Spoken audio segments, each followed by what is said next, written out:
Bonjour, ici Caribou et vous êtes à Pas sorti du bois. Si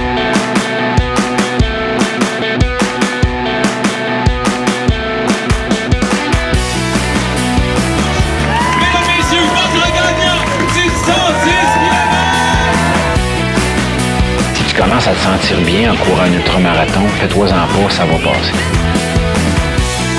Grand champion du 125 km! Merci tellement à la gang de NAC qui sont partenaires de Pas sorti du bois depuis le début. C'est une jeune entreprise, puis maudit qui sont beaux à voir aller. Je vous ai parlé de l'eau en large, des barres Ultra Énergie puis de la poudre Ultra Recovery, mais là, ils viennent de sortir des gaufres, puis pour vrai, j'en suis pas encore revenu tellement elles sont bonnes. Ce qui est malade avec NAC, c'est que les produits et leur emballage sont éco-responsables. Puis si t'es pas sûr de la protéine de grillon, là, ben sache qu'il y a une gamme complète 100% vegan. Là, t'arrêtes ce que tu fais, tu vas sur le nacbar.com, tu choisis des produits puis tu utilises le code promo pas sorti du bois pour obtenir 15% de rabais. PASSORTIDUBOIS. Merci beaucoup NAC et bon épisode. Ouais, ben, on n'est pas sorti du bois, hein? Bonjour tout le monde, bienvenue à ce 56e épisode de Pas sorti du bois. Aujourd'hui, je pense que c'est le laps de temps le plus rapide que j'ai eu quand j'ai reçu 2 fois la même personne au podcast. Anne Bouchard, on s'est parlé sur le bord de la mer, à Percé, quelques heures avant le début du Gaspésia. Là, on se parle par Zoom à distance, mais suite à ton projet Caribou dont tu m'avais parlé à ce moment-là. Comment ça va, Anne? Ça va super bien. Toi, comment ça va? Ben écoute, ça va super bien. J'avais vraiment hâte de te parler, de prendre des nouvelles de ton projet Caribou parce qu'on en avait parlé au podcast. On s'était revu après ça pendant la course, pendant le Gaspésia. On s'était reparlé, on s'était réécrit avant que tu partes. Puis là, tu es parti et là, tu as réalisé quelque chose d'assez exceptionnel. Mais te connaissant un peu plus, sachant un peu comment ça peut être difficile une aventure comme ça, je me suis dit, il faut qu'on se parle pour le balado, juste prendre ton pouls, parce que je le sais qu'il y a une vidéo, en fait, il y a un documentaire qui se prépare, j'en avais parlé avec Caroline Côté. Là, je me suis dit, on veut les réactions à chaud, là, quelques jours, à peine quelques semaines depuis que tu l'as fait. Puis je t'ai écrit, puis tu m'as dit, hey, j'ai tellement d'affaires à raconter, let's go, on le fait. Donc voilà, on est là. Je pense que te parler à toi, te les raconter à toi, pour moi, c'est significatif parce que tu es la personne à qui j'ai donné le projet en premier, tu sais, pour le partir. Donc, je pense que tu as droit à tous les insides de ce projet-là. Écoute, je te promets pas de les garder pour moi. D'habitude, je vais les partager aux milliers de personnes qui suivent Pas sorti du bois. Fait Il y en a qui vont vous faire rire, puis il y en a qui vont... Il y a des insides qui vont faire peut-être pleurer ou toucher, là, plus, là, mais c'est sûr qu'il y a beaucoup de choses à raconter. Ben oui, première question, tu m'avais dit, là, on se parle, mais il faut qu'on boive une. Et là... C'est une pinte Caribou! Ben oui, 100% gaspésien. Qu'est-ce que tu bois de ton côté? OK, donc moi, évidemment, je veux juste dire, la pinte Caribou, c'est non seulement Caribou, je sais, mais dans la campagne de Nature Québec qui a embarqué dans mon projet, dans la campagne de protection des caribous. Alors, Pit Caribou, la brasserie, a fait une bière juste pour Nature Québec qui s'appelle Caribou Je t'aime. Donc, j'espère que vous serez chanceux et que vous allez pouvoir mettre la main dessus. Mais c'est pour ça que moi, j'ai pas réussi à mettre la main sur la Caribou Je t'aime, mais j'ai choisi une Gaspésienne numéro 13. Oh. Et pourquoi j'ai une Gaspésienne numéro 13? Un, parce que c'est une bière noire. Je suis noire pas mal. Et c'est une bière forte. Je me sens forte pas mal. Tout à fait. Et le numéro 13, c'est parce que toute cette grande aventure-là, qui vient aussi un petit peu du confinement, de réinventer l'histoire de course, ben ça a commencé un vendredi 13. Oh. Donc, pourquoi pas une Gaspésienne, une bière noire numéro 13? Voilà. C'est parfait. Tout est là. Il y a un lien. Puis moi, en plus, j'avais choisi judicieusement ma bière pour une raison, pas une raison semblable, mais aussi parce qu'il c'était lourd de sens.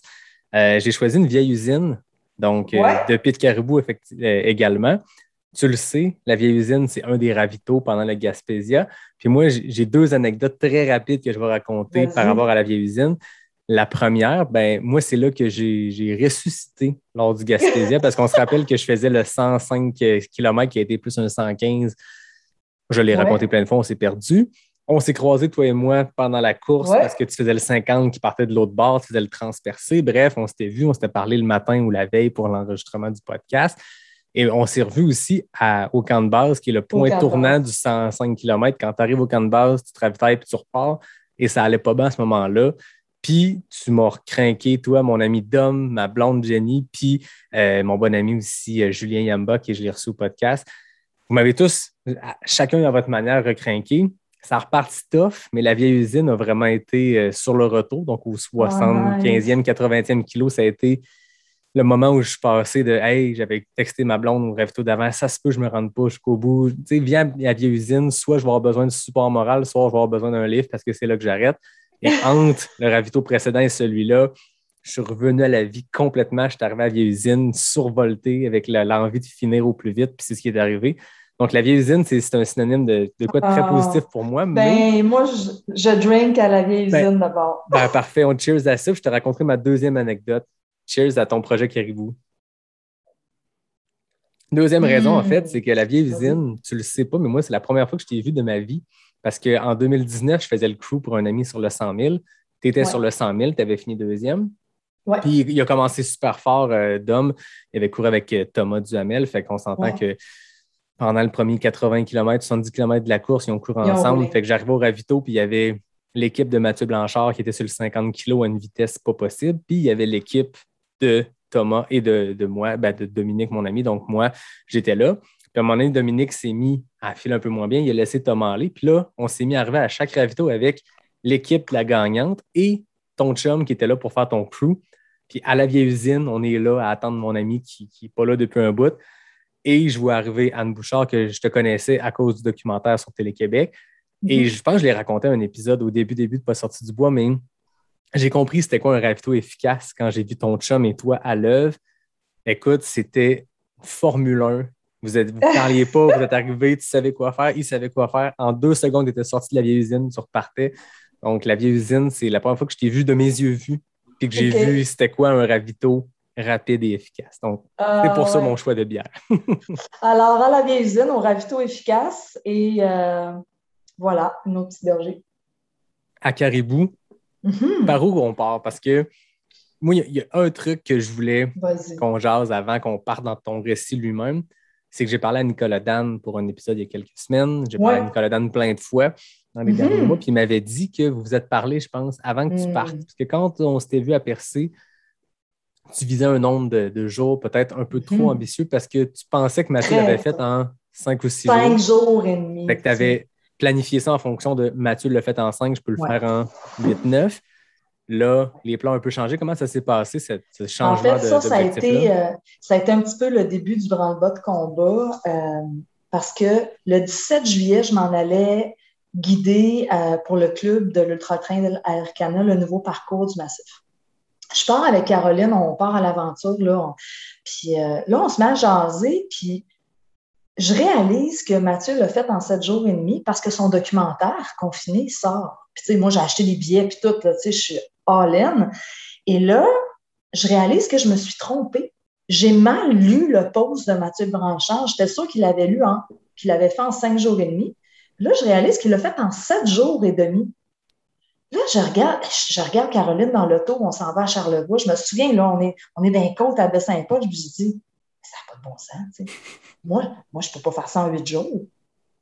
Tu comprends? 1, c'est pas un parcours pour moi. 2, Mathieu, il est tellement fort. Tu sais, jamais que je n'arriverais que je pourrais même imaginer me comparer un poil avec Mathieu Blanchard. Tu sais.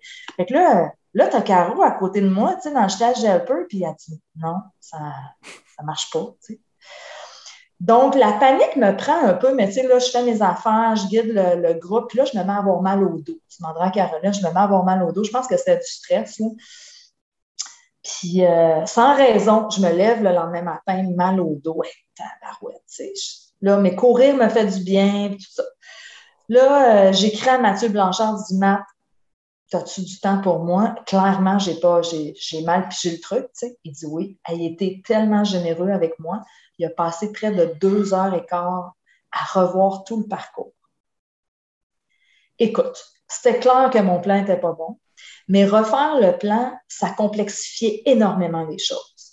Dans le sens, tu sais, je comprends le faire en supporter, là, mais vous demanderez à Nicolas Dan et à Mathieu Blanchard, C'est très tough pour l'équipe de soutien. Dans la réserve de Matane, dans le parc des Chic-Chocs, il n'y a pas d'accès pour l'équipe de soutien. Donc, c'est un peu comme si dans les premiers 450 km, tu es un peu en autonomie, tu sais. Et là, ils ont des anecdotes sur les véhicules. Nous aussi, on en a beaucoup d'anecdotes sur les véhicules. Et tout ça faisait que là, j'ai refait un peu. Là, ma guide, René-Claude Bastien, était partie guider du kayak de mer en Arctique. Puis quand elle revenait, elle était en vacances. Fait que là, j'ai refait un plan, mais il fallait qu'elle vérifie le plan, tu comprends? Tu sais, moi, j'ai mis camping Gros Ruisseau, mais c'est quoi le camping Gros Ruisseau? C'est accessible? Je ne sais pas, tu sais. Là, René-Claude revient, commence à checker tout ça. Non, pas possible. Fait que là, on se met à décaler les jours. Puis moi, je voulais absolument prendre en compte les recommandations de Mathieu. C'était vraiment important pour moi parce qu'il ne me les a pas dit à la légère. Mathieu Blanchard a été ferme dans ses recommandations. Fait que c'était important pour moi de les suivre. Là. Il faisait ça pour ma sécurité à moi. Est-ce qu'il t'a dit ce qu'il dit dans son documentaire? T'as-tu vu finalement confiné? À un moment donné, je l'ai vu. Il est un peu pété à la 5, 6, 7e journée, puis il dit à la caméra, là, si quelqu'un veut refaire ce que je viens de faire, mon FKT, je vais lui dire mon premier conseil, fais-le pas. Fais pas ça. Écoute, je peux même te montrer des textos qu'il m'a réécrits parce qu'on a continué un petit peu à communiquer pour clarifier certains aspects après. Puis il m'a réécrit, là, son dernier texto est resté dans ma tête constamment dans ce GR. Il m'a dit, Anne, sois forte, sois patiente. Tu vas sortir de cet étouffant lieu. OK? C'est ça. Parce que lui aussi il était victime de la canicule.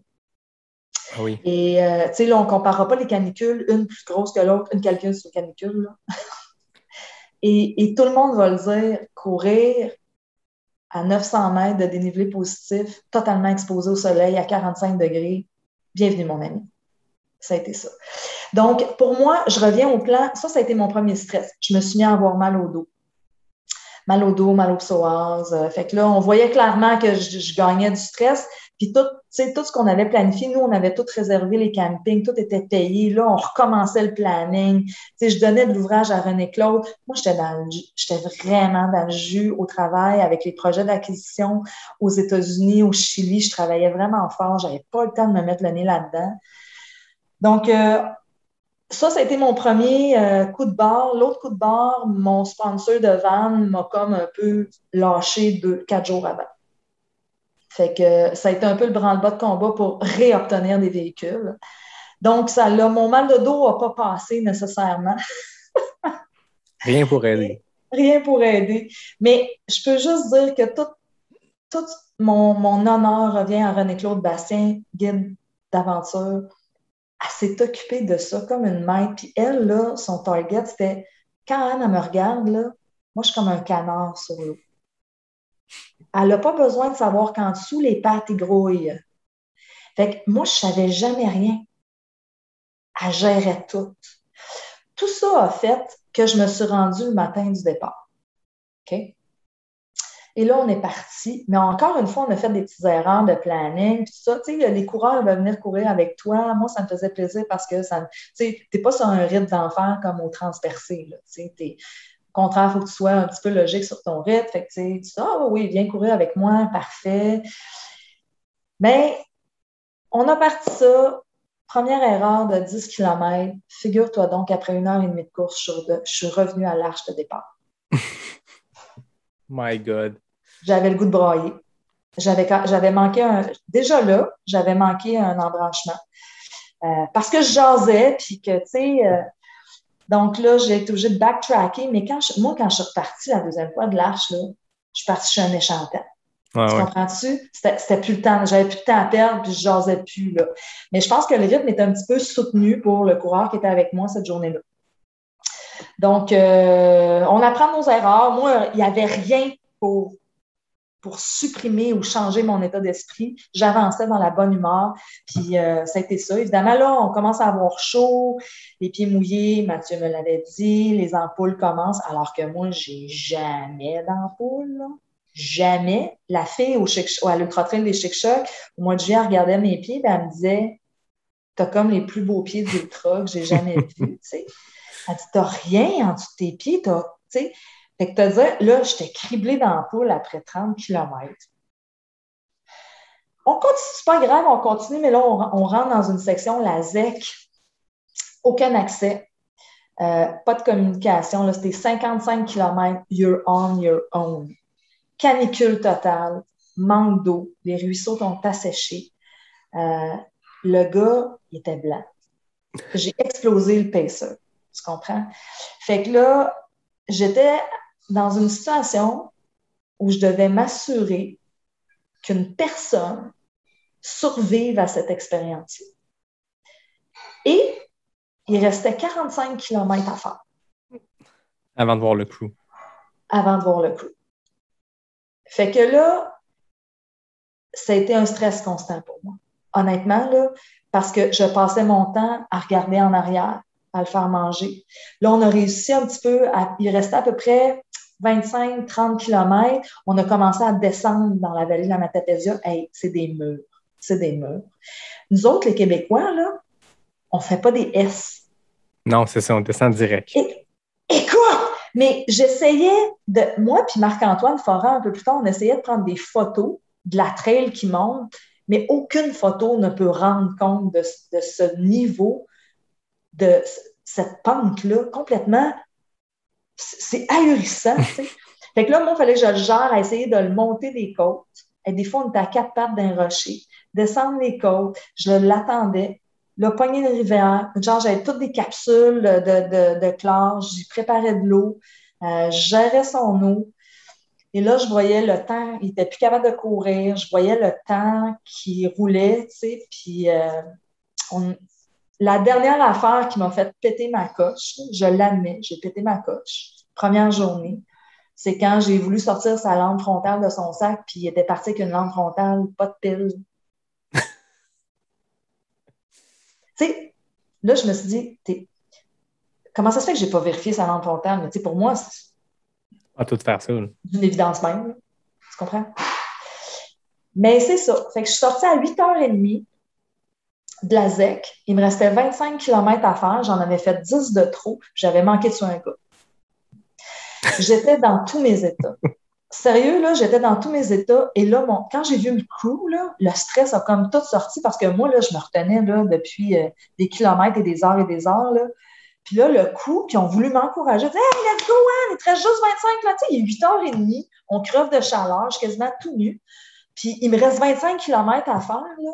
J'étais comme, j'ai levé le ton, j'ai dit, hey, j'ai failli tuer quelqu'un, moi, aujourd'hui. Là. Vous allez me donner un moment pour me recentrer, là, tu sais.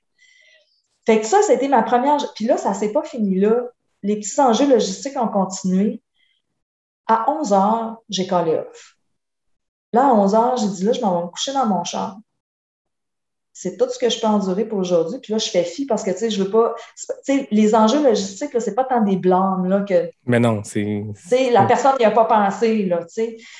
Fait que... Mais ça donnait du travail. Moi, j'avais de la misère à lâcher prise, c'est-à-dire, René-Claude va s'en occuper. Moi, je me disais, non, encore du travail pour René-Claude, tu sais. Donc, tu culpabilisais pour ça. Je culpabilisais énormément. Ça gruge du jus quand tu essaies de garder ton petit change pour avancer. Ben, puis là, c'était même plus, c'était moi, j'avais grugé mon jus pour quelqu'un d'autre. Ouais. Fait que je me suis levée le lendemain matin, je dis, OK, on va me coucher. Tu sais, j'étais bonne dans le sens que j'étais, OK, enough, va te coucher, demain matin, tu reprends ça. Tu sais, le projet, il ne vient pas de tomber à l'eau, là, il fait juste continuer. Fait que le lendemain matin, on se lève et on se dit, ben, on va essayer de rajouter, de rattraper 5 kilomètres sur notre 10 de retard. Tu sais. Écoute, il était 5h30, là, il faisait déjà 38 degrés. C'était, tu sais, déjà là, c'était insupportable. J'étais avec François Gagnon. Là, évidemment, j'étais avec un coureur d'expérience. On a essayé d'avancer comme on a pu, là. Les kilomètres défilaient pas. Là, à un moment donné, François, il dit, moi, je cale toute mon eau. De toute façon, on avait des super cartes GPX, tout, c'était top. Il dit, check, il y a un ruisseau dans 3 kilomètres. Moi, je dis, Frank, moi, je suis toi, là, je me garderai une petite bouteille. Garde-toi un petit fond. Tu les as vus la veille, les ruisseaux asséchés. Moi, je savais qu'il n'y avait rien, tu sais. On arrive à 3 km, il est sec, le ruisseau. Là. Il n'y en a pas d'eau dans le ruisseau. Elle dit, OK, il y en a un autre dans 4 kilos. Ah, tu avances dans la brousse, dans la chaleur. Il n'est pas là, le ruisseau. Il n'y en a pas, le ruisseau. Il est sec, le ruisseau. Il est sec. Il fait juste apparaître sa carte. Là, à un moment donné, il est peut-être 1h30, 2h. On prend une gorgée d'eau aux demi-heures. L'air qui rentre dans ta bouche, là, c'est chaud. Moi, j'avais jamais vécu ça, cette chaleur-là. Fait que là, j'ai ouvert mon téléphone, j'ai regardé s'il y avait du réseau. Il y avait du réseau. J'ai appelé René-Claude. J'ai dit, René-Claude, c'est encore loin, là. Elle dit, non, elle dit, parce que moi, je me souvenais plus de la balise. On comptait les balises. Je me souvenais plus de la balise à laquelle elle devait être. Elle dit, il te reste 2 balises, 2 km. Je dis, OK, t'as-tu de la glace? Elle dit, on a 20 sacs de glace. Écoute, l'équipe achetait entre 10 et 20 sacs de glace par jour. Aïe, aïe. J'ai pas de mots pour décrire cette canicule-là. Évidemment, on s'est ravitaillés. Là, moi, je me suis mis à avoir mal à un genou déjà là, fin de la journée. Là, à 4h30, il restait 35 km à faire. J'ai regardé mon cou, j'ai dit, OK, là, moi, ça fait 2 jours que je me tape ça, là. J'ai sué plus que ma part. Je suis 35 km en retard. Je fais le call qu'à soir, on va manger, on va dormir, puis on met une journée de plus sur le projet. J'en avais prévu une de plus. Je dis, c'est là qu'elle se passe la journée. On rattrape le retard demain. Puis demain, encore une fois, on fait une petite journée de 35-40 kilos, puis on se réhydrate, puis on essaye, parce que là, après ça, on a la réserve de Matane. Mathieu m'a warné, la réserve de Matane, là, c'est le Mordor. OK? C'est le Mordor, il n'y a pas d'autre. Si tu pouvais voir tout ce qu'il m'a dit là-dessus, j'ai un cahier plein de notes, là, je pourrais prendre une photo, c'était incroyable. Fait que, tu sais, là, toute l'équipe dit, ouais, t'as bien raison, Anne, il faut prendre, tu sais, à un moment donné, René-Claude a dit, Anne, la météo, c'est le boss. Ben oui. It is what it is, là, tu sais. Fait que c'est ça. Fait qu'on a rajouté une journée de plus. Mais je te cache pas que moi, j'avais toujours ma déception, là. Tu sais, journée 1, déception, journée 2, déception. Tu sais, là, j'avais le goût d'avoir une journée où j'allais faire le plan. Ben oui. Comprends? Journée 3, on se lève, évidemment. On est des filles. On est des filles. Même en aventure, on est des filles. Qu'est-ce qui arrive une fois par mois quand on est des filles? Ben, c'est ça. Alors, tu sais, là, oh my gosh, là, ça va être une journée épique. Tu sais, je voulais pas gérer ça, mais j'avais ça à gérer. OK, let's go. On met ça sur la liste des affaires à gérer, tu sais. Puis on repart. Mais là, c'était vraiment léger dans ma tête. Ce que je dis, c'est on additionnait les choses à gérer, mais above that, il n'y avait rien pour m'enlever ma bonne humeur d'avancer dans ce trail-là. C'était tout. J'allais avancer. Il n'y avait rien à faire. Ça a parti rough, mais tu as réussi à garder ton état d'esprit. Parce que, tu sais, quand tu m'avais présenté ce projet-là, tu disais, c'est pas une question de temps, c'est pas une question de FKT ou quoi que ce soit, c'est de profiter du sentier, de prendre le temps. Déjà, d'arrêter comme ça une journée puis de dire, OK, demain, on rajoute une journée puis on reprend le temps, ça a dû permettre ça un peu, mais dans toutes ces épreuves-là, toutes ces cailloux dans tes souliers-là, littéralement ou pas, tu as réussi à garder ton bon état d'esprit. Il n'y avait rien à faire. Rien à faire. J'ai flanché, là, overall, j'ai flanché 2 fois où souvent, c'est quand, en fin de journée, quand je me disais, je ne mangerai pas, je vais attendre, le ravito arrive, tu sais. Puis là, finalement, la trail était plus technique, la descente était plus longue que prévu. Là, je flanchais. Mm-hmm. Parce que là, j'étais low sugar, tu sais, j'aurais dû prendre un petit gel, un petit quelque chose juste pour toffer avant d'arriver au soir. Mais sinon, non, il n'y avait rien, tu sais. Mais des fois, j'avoue que j'étais éberluée par le niveau technique du sentier, tu sais. Bien que Mathieu m'avait vraiment averti. Et là, mais tu sais, la différence, c'est que nous, on essaye de courir là-dedans, là. Ah, c'est ça. C'est fascinant! Écoute, mais puis à un moment donné, tu sais, même avec Marc-Antoine qui a fait 4 jours avec moi, donc les 2 jours de la réserve de Matane, l'autre chose qu'on a rajouté une journée, c'est que la réserve de Matane, tu n'as pas d'accès. Fait que le planning qui était fait pour ces 2 jours-là ne pouvait pas changer. Tu sais, je ne pouvais pas dire je rajoute 10 km la première journée de la réserve de Matane parce que Mathieu, par exemple, le dernier 42, ça y a pris 9 heures. Ben oui, c'est ça. OK? Fait que moi, ça m'a pris 10 heures et quart. Fait qu'on s'entend que c'est plus, tu peux pas tant en rajouter. Quand tu connais le genre de kilomètres que tu t'en vas affronter, tu peux pas en rajouter, là. On parle en termes d'heures dans une journée plus qu'en termes de kilomètres. Donc, rajouter une journée pour rattraper le retard des 2 premières, c'était comme la seule solution parce que je ne pouvais pas bouger à la réserve de Matane. Fait qu'on s'est rendu à la réserve de Matane. Et là, c'était 2 belles journées par contre. On a suivi exactement le plan. Impressionnant, la réserve de Matane. Vraiment, là. Mais c'est un parcours colossal. Il faut prendre le temps de l'admirer puis le vivre. Il est particulier, ce GR, incroyable. Mathieu m'avait comme vanté, disons, sarcastiquement, les fougères. Les fougères! Puis il disait tout le temps, pas juste Mathieu, tout le monde m'avait parlé des fougères de la réserve de Matane. Tu sais, les gars de 6 pieds me disaient, j'en ai jusqu'aux épaules. Mais je dis, écoutez, les gars, vos épaules, c'est au-dessus de ma tête. Ouais, c'est ça. Et il avait raison. Il avait vraiment raison. C'est tellement impressionnant, ces fougères-là, dans la réserve de Matane. Mais il y en a tout le long du parcours. Mais dans la réserve de Matane, c'est très particulier, en fait. Mathieu racontait aussi que dans la réserve de Matane, il y a une population d'orignaux qui est immense, mais il dit des fois, le sentier est tellement petit et étroit qu'entre le sentier du GR et le sentier dans les fougères qu'un orignal a passé par là, il n'y a pas de différence. Fait que ça devient même difficile comme navigation, tu sais. Ben là, on a refait la première journée dans la réserve de Matane, tu vois, on a fait une erreur de 6 km. Ah ouais. Fait que là, je me suis rajouté encore une fois 6 km. Et c'est là que j'ai dit, puis nous, on est des coureurs, on est fluide. Tu roules dans la forêt, tu as un tronc d'arbre devant toi. Qu'est-ce que tu vas faire? Tu passes par-dessus. Première erreur sur le GR1. S'il y a un tronc d'arbre dans ton chemin, c'est parce que tu viens d'enfreindre la traîne. Ça, je l'ai fait plein de fois. Puis je l'ai dit à Marc-Antoine après, Maf, aussitôt qu'on enjambe un tronc, là, on n'est plus dans le sentier. T'sais. Mais on l'a fait pareil. On s'est trompé, 6 km, on arrive sur une route. Il n'y a pas de route, me semble. Ouvre la carte, check la carte, sortie. On a descendu à la montagne. Ah, fudge. Repogne la traîne, remonte la montagne. T'sais. Puis là, c'est poche parce qu'il faut que tu remontes la montagne. Ben oui. Comme si tu avais pas un peu de déplus. Oui.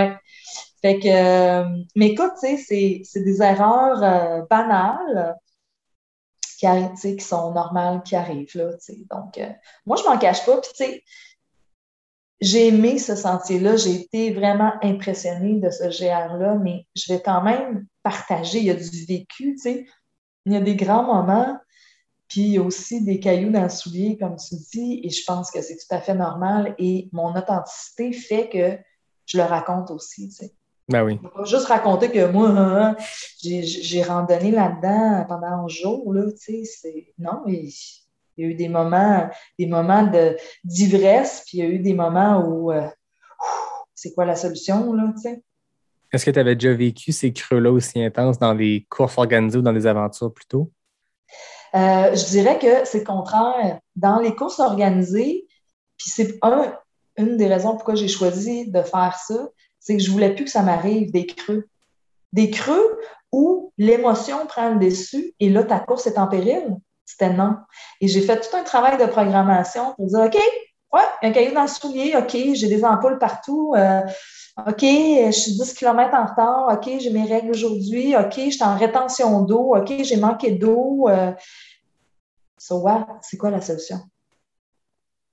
Fait que je te dirais que j'ai été très, très nivelée.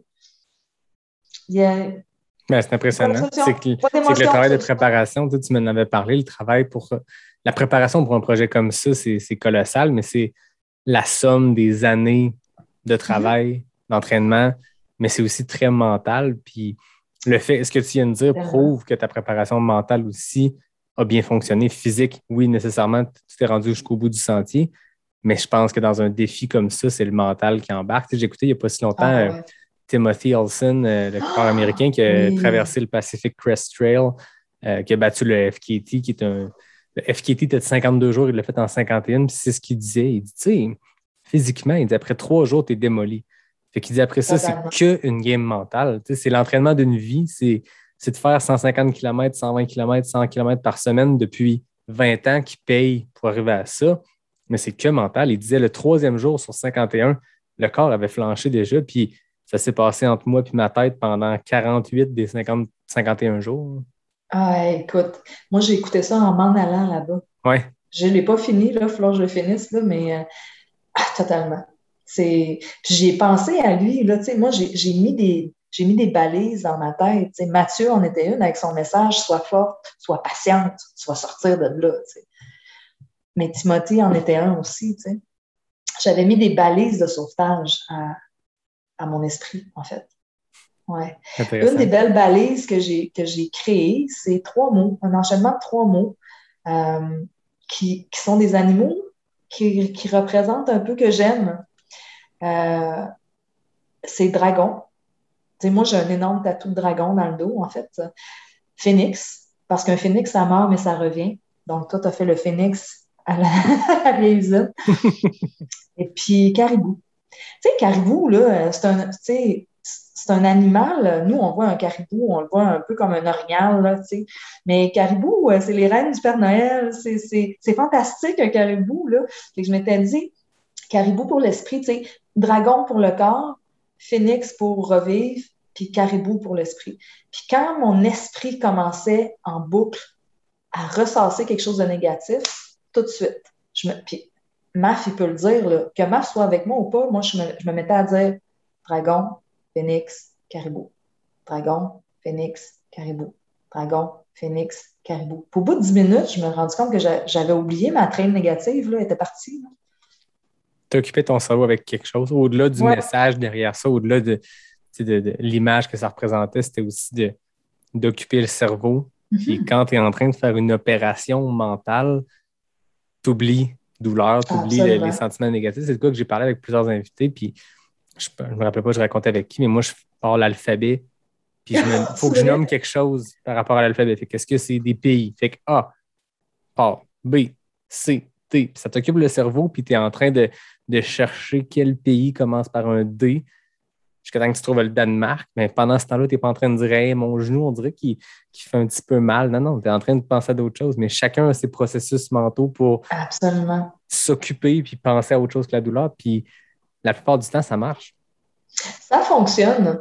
J'ai même expérimenté comme vers la fin, là, quand j'étais plus toute seule, parce que là, j'avais plus de coureur avec moi. Puis ma jambe n'allait pas nécessairement très bien. En fait, elle allait bien le matin. Après 45 km, elle ne voulait plus plier là, nécessairement. Donc là, ça devenait un peu compliqué, mais je focusais tellement sur les balises puis le degré technique du terrain qu'il y avait 10-12 km qui passaient, puis je m'en étais pas rendu compte. Je me disais, je viens de faire 12 km, la jambe ne plie pas, je descends à crocher après mes bâtons, mais j'ai juste focusé ces balises puis la technicité du terrain, puis écoute, trouver la solution. Tu sais, des fois, je m'arrêtais, je regardais la côte qui descendait, je disais, comment m'en faire pour descendre ça? Je riais, je me bidonnais de moi-même, tu sais. Je disais, c'était pas pire, celle-là. Fait que là, tu parlais, tu étais rendu dans ton récit, la réserve de Matane, que tu as rentré en 2 jours comme dans l'objectif. Ouais. Ça a-tu été une espèce de victoire? Oui, vraiment. C'était pas une victoire de la guerre au complet, mais c'est une première bataille qui était remportée. De réussir à le faire dans les temps. Ça devait être bon pour le mental après quelques jours difficiles au début à ne pas atteindre l'objectif. Oui, très, très bon. J'avais un fidèle compagnon, vraiment, Maf, là, ça a été un bonheur, c'est une illumination, courant incroyable. Ça a été ami. C'est même plus un coureur, là, pour moi, c'est un ami, là, ça a été de cœur, vraiment, avec ce coureur-là. J'ai adoré sa contribution. Il m'a massé les mollets, mis de la petite crème au camp. Il était au petit soin avec moi. Il était vraiment cute. Il a traîné ma bouteille d'eau. Il a traîné mes bâtons à un moment donné. Parce que, bizarrement, je suis pas très habile avec les bâtons. Donc, dans les descentes très abruptes, ce qu'on se rendait compte, c'est que j'essayais d'utiliser les bâtons parce que je les avais, mais ça me ralentissait énormément et ça créait de l'impact. Fait que moi, dans les descentes, j'utilisais pas les bâtons, j'étais plus fluide, tu sais, bizarrement. Fait que c'est ça. Écoute, on trouve des solutions à tout, là. Exact. Fait qu'après la réserve de Matane, en fait, où on a vraiment trouvé ça très, très beau, la réserve de Matane, en passant, les sommets sont fabuleux. Écoute, le mont Logan, le mont Fortier, Matawi, Nicole Albert, c'est un après l'autre. Tu ne peux pas t'imaginer. C'est inimaginable. Il y a nulle part ailleurs qu'on a ça au Québec, là. Donc, un après l'autre, tu sors avec un bijou, le Nicole Albert. Nous autres, on a, blague à part. On part la deuxième journée, puis moi, je dis, tu sais, moi, j'avais parlé à Nicolas, puis Matt, il disait le Mont Blanc, puis le Nicole Albert. Matt, il m'avait comme mis en garde avec le Nicole Albert, là. Puis Nicolas, lui, il m'avait mis en garde sur le Mont Blanc. Fait que là, on part le matin. Il dit, écoute, là, moi, je dis ça à Matt, le Mont Blanc, c'est quelque chose. Le Mont Blanc, là, tu vas voir, c'est quelque chose. Le Mont Blanc, c'est à pic. Puis là, je ne peux que me vanter que moi, j'ai l'information que le Mont Blanc, c'est quelque chose. Là, on passe le Mont Blanc, tu sais, c'est super. Ah, ben, super. OK. On avance. Un autre, puis un autre, puis un autre. Puis là, mais après le Mont Blanc, là, je cherchais le Nicole Albert. C'est-tu lui, Nicole Albert? Ah, non, c'est pas Nicole Albert. C'est-tu lui, Nicole Albert? Ah, non, c'est pas Nicole Albert. C'est-tu lui, Nicole Albert? Ah, non, c'est pas Nicole Albert. Fait que, tu sais, là, on passe la journée, puis moi, je suis en quête du Nicole Albert. C'est ton deuxième Mordor. Tu t'es fait dire que Mont Blanc, Nicole Albert, c'est le duo d'enfer. Oh oui! Mathieu m'a dit, ne cours pas dans la descente. OK, tu sais, je ne courrais pas dans la descente. Il dit, tu peux perdre la vie, Anne. C'est vraiment, là. Fait que là, écoute, on regarde la map, ma fille et moi, il reste juste une montagne avant de finir la journée. Ça n'a pas le choix d'être le Nicole Albert. T'sais. Fait qu'on arrive au pied, on regarde, évidemment, on se lève la tête, on regarde le single track, one line to the top. Fait que là, on se fait, let's go. T'sais. C'est ça, le Nicole Albert. Puis là, on se met à monter. Puis, tu sais, là, écoute, c'est vraiment à pic. Fait que tu te mets sur un petit rythme, là, tu utilises des bâtons. 25 minutes, on arrive en haut. On se regarde, fait que les deux doigts dans le nez, Nicole Albert.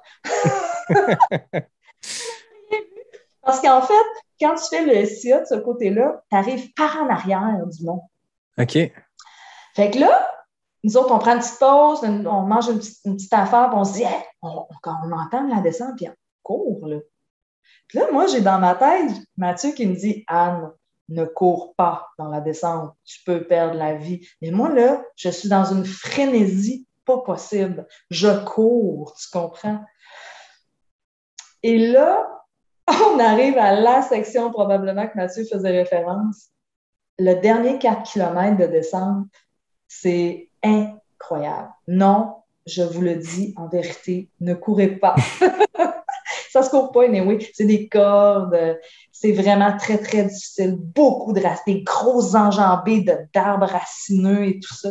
Et c'est là, en fait, que j'ai flanché la première fois parce que là, ça s'est éternisé. Je venais d'avoir une frénésie de course. Je savais que je finissais la réserve de Matane, mais là, le souper, je voyais ça, là, les kilomètres avançaient pas, déferlaient pas. Je me suis mis comme à paniquer, je me suis mis à pleurer d'entraîne. Je veux manger, là, ça finit plus. Puis là, finalement, j'ai fini. J'ai mangé, puis là, ma bonne mère est venue. Ça prenait juste un peu de calories. Ça devient vraiment de base, là, tu sais. Tu descends un petit peu, tu manges un petit peu, tu reviens. Tu descends, tu manges un petit peu, tu reviens. Tu deviens vraiment là, synchronisé avec la nourriture. Ben oui. Ben, quand t'es en carence, c'est là que... C'est là que... En fait, physiquement, moi, je le sais que je le sens dans les jambes. Ouais. Mais c'est surtout le mental. Fait que c'était ça, la réserve de Matane, vraiment beau, très, très chaud avec les fougères. Mathieu a raison, faites attention si vous y allez. Et ne s'aventure pas là qui veut. Là, comme quand tu pars pour un 30 kilos, ça peut être long, 30 kilos. Ben oui, c'est ça. Ouais. Puis après ça, ben, c'est le parc de la Gaspésie.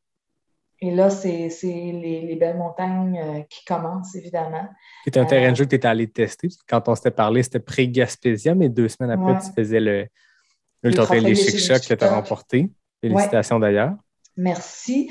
L'Ultra Trail des Chic-Chocs a été assez costaud cette année, mais je sais pas trop. Écoute, moi, là, je suis repassée dans mon GR, je suis repassée sur la Grande Traversée, donc exactement le même. Et je sais pas si j'étais en illusion, en hallucination, mais j'arrêtais pas de dire à Maf, je suis jamais passée ici. Ah ouais? Ouais. Je disais, je reconnais pas la trail, je suis jamais passée ici. J'ai jamais vu de lac. Je sais pas ce que je suis. Est-ce que c'est pendant l'Ultra Trail des Chic-Chocs que tu étais dans un état où tu n'as pas porté attention à ça, ou c'est quand tu étais rendu au GR que tu étais rendu plusieurs jours en carence de plein d'affaires? Les deux. Je pense qu'au Chic-Choc, on avance, on avance le nez dans le trail, puis on avance. Tu es dans une course, il faut que tu avances. Là, j'étais beaucoup plus lente. C'était une journée... j'avais des moins bonnes journées aussi. Là. Moi, je ne peux pas me targuer d'avoir été top à tous les jours là, dans ma performance physique. C'était une journée qui était plus compliquée, celle-là. Puis, c'était une journée où, quand on a fait que je ne me reconnaissais pas, en fait, mais j'avançais. Je suivais les signes du SCA, puis j'avançais. J'étais juste comme tout le temps un peu surpris. Jusqu'à temps que j'arrive sur le pic du brûlé. Là, sur le pic du brûlé, je me suis reconnue, là. Mais cette fin de journée-là, en fait, on n'a pas été capable d'embrayer sur Albert. Donc là, failure again. Et là, il y avait un petit doute qui planait. Évidemment, on était une journée en retard déjà. J'allais pas nécessairement bien avec ma jambe. Puis, René Claude me dit, oublie pas, Anne, le SCA, il passe par la Serpentine. La Serpentine, c'est la descente. Quand tu montes sur le plateau du Mont-Albert, puis que tu arrives dans la cuve qui est la jonction de trois montagnes, tu peux remonter sur vraiment le sommet d'Albert et descendre Albert, mais le SCA, lui, à cette jonction-là, au lieu de remonter sur Albert, il descend la Serpentine. La Serpentine, c'est comme un petit refuge qui est pas loin du Mont Olivine, 4 km plus loin. La descente de la Serpentine, c'est très, très technique. C'est une descente de crapaud, en fait. C'est un amoncellement de blocs de roches où il n'y a pas de trail. Donc, tu ne fais que sauter de roche en roche pour descendre pendant 4 km. Alors là, j'ai regardé René Claude, j'ai dit, tu niaises, là. Moi, je ne descends pas la Serpentine. Je ne descends pas la Serpentine. Moi, je ne fais pas le crapaud, là. Non. Je ne fais pas le crapaud. Puis, je voulais tellement montrer le sommet du Mont-Albert à Maf que c'est là que le lendemain, j'ai dit verbalement dans une story que Caroline a postée, aujourd'hui, je dévie du Sentier international des Appalaches et je monte le Mont-Albert pour le redescendre. Puis je le fais volontairement. C'est comme si, moi, c'était ça qui était logique dans mon cœur à faire. Puis là, on embarque dans le trail. Puis là, Maf, c'était ma souris, je l'appelais ma souris, il mange tout le temps. Puis, écoute, il est en arrière de moi, là, j'entendais des papiers tout le temps. Une chance qu'on avait 8 boîtes de Barnac, parce que j'en aurais manqué, il en mange tout le temps, une aux autres. Il est tout le temps en train d'ouvrir un petit papier, je l'entendais tout le temps manger. Bref, il est en arrière, il grignote encore une fois sa Barnac, puis il dit, tu sais, Anne, là, il dit, mon cœur, il aimerait ça aller voir le Mont-Albert. Mais il dit, la raison dit qu'il faut descendre la Serpentine. Je dis, ça fout un peu, là. T'sais, l'objectif, c'est qu'on ait du fun, hein? C'est qu'on voit des belles choses. Et là, il m'a dit quelque chose qui m'a vraiment touchée. Il m'a dit, Anne, j'ai vu ce que j'ai vu de plus beau en trail au Québec depuis que je cours avec toi. Fait qu'il dit, on peut descendre la Serpentine. J'étais tellement touchée. Je dis, ben parfait, on va aller descendre la Serpentine. Puis, on s'est tellement bidonné, là. T'as eu du fun, finalement, à faire les crapauds? Ah, on a fait les crapauds, Maf. Autant moi, je suis pas rapide des racines, ben, je peux dire que Maf, c'est pas un crapaud. Fait que, on est arrivé dans les pierriers du Mont-Albert, là, puis j'étais là, ouais, il était à Maf! On a des super belles photos. Et hey, peux-tu croire que toutes les rivières étaient asséchées, la cuve était à sec, tout était sec. Fait que ça, c'était intéressant en termes de chaleur parce qu'on était comme dans un sauna sec. Ben, c'est ça. Les roches avaient tout emmagasiné la chaleur du soleil, puis nous autres, on était là-dessus, dans une espèce de corridor vallée qui descend. Mais on a ri, là. Mais on riait tout le temps, tu sais. Avec Marc, là, tu sais, dans les fougères, là, on a tellement là, on disait, on va mettre des fougères dans notre sac d'hydratation, parce que quand on pouvait avoir un ravitaillement, on arrivait au ravitaillement et on fourrait notre sac de cochonnerie.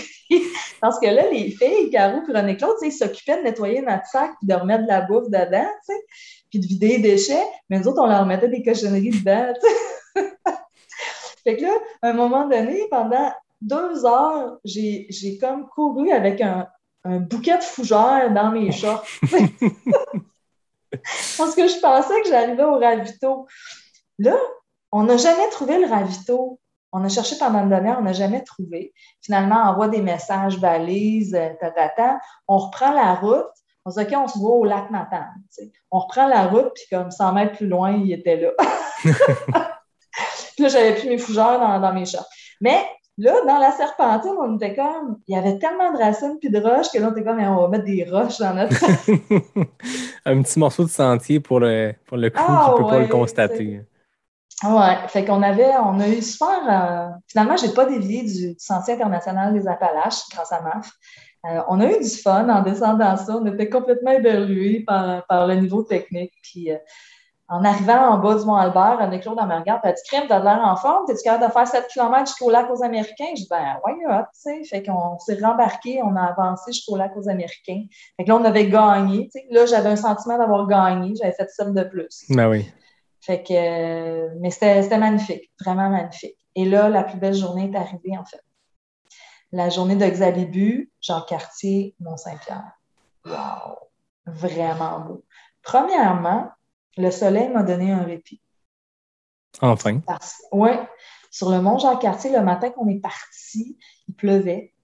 Puis quand on a monté Xalibu, quand on est arrivé sur Jacques, super beau, Xalibu, la vue, c'est magnifique. Le brouillard commençait à se lever. En fait, il s'en allait vers le mont Jacques-Cartier. Vraiment, Xalibu à faire. La montée est divine. Le pierrier en haut, j'ai adoré.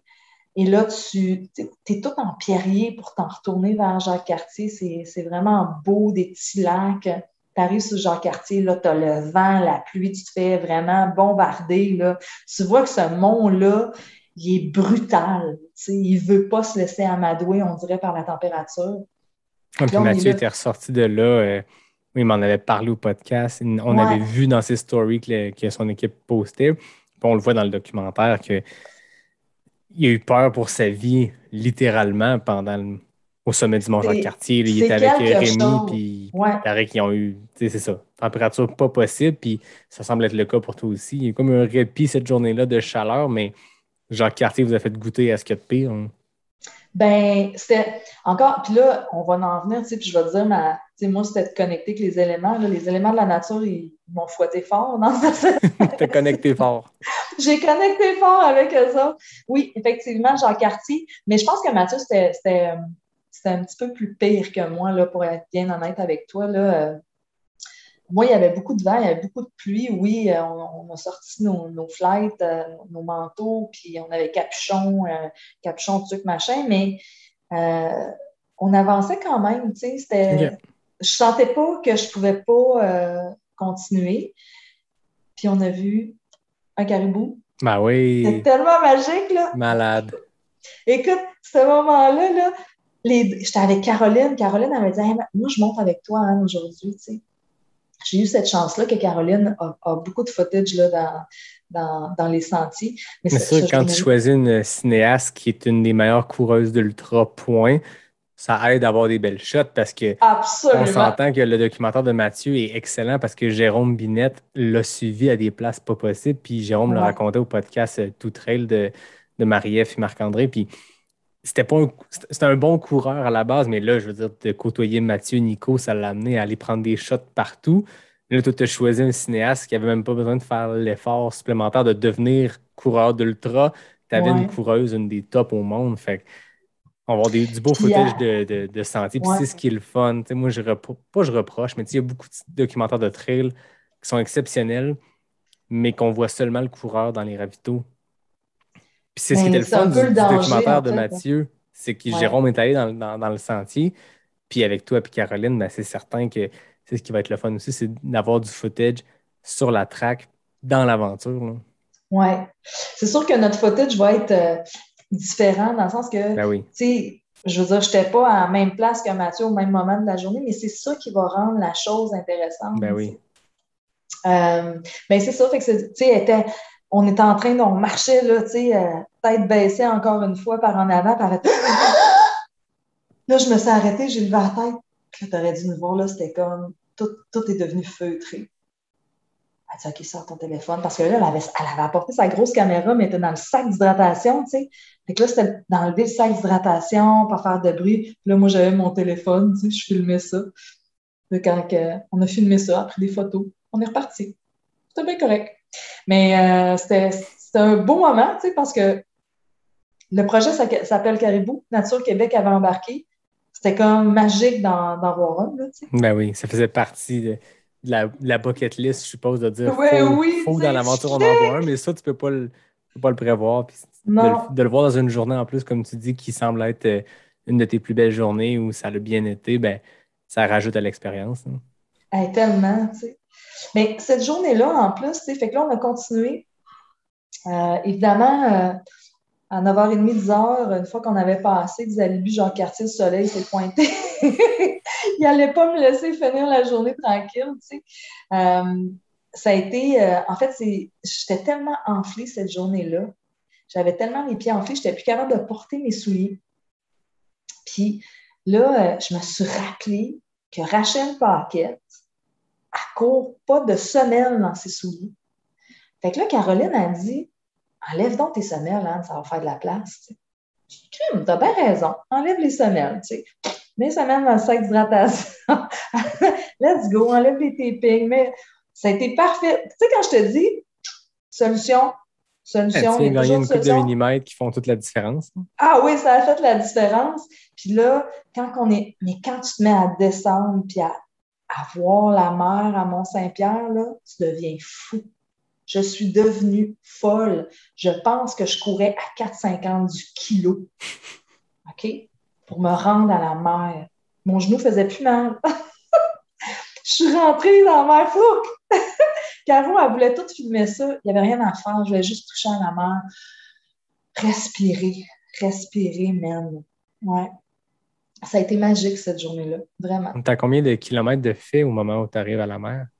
Quand tu arrives à la mer, tu as à peu près 450 OK. kilomètres de fait. C'est comme le Ouais. 2 tiers de fête. Puis Mathieu Ouais. aussi, il disait que ça a été un genre de déclic aussi, une espèce un premier accomplissement de finalement voir la mer parce que tu sais que tu viens d'accomplir quelque chose de gros. Tu sais, c'est des sections difficiles. Tu sais. C'est des sections très Matane, difficiles. Matane, Jacques-Cartier, Chic-Choc, ouais. Mont-Albert, les Chic-Chocs, c'est des portions brutales, là. Ouais.